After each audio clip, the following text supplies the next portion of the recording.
At ayun na nga guys, so may gawa tayo ngayon at buti na lang to the rescue ang ating kaibigan sa JR the Great para sa printer. At ito ang design ni client, Ham's Hand. Para sa kaalaman nyo, ang Ham's Hand ay sign of protection that also represent blessings, power, and strength. O diba, ang galing ni Google. At ayan na nga, na-print na ng ating kaibigan na si JR the Great ang design. At eto, atin ang etiquette. At tara, mag-umpisa na tayo. At dito naman, humingi ng break time si client para mag-yosi break. Okay, at ito ang ating finished product. Ayun, no?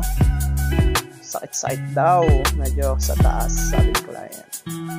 Pero okay na yan naman. At ayan na, angas!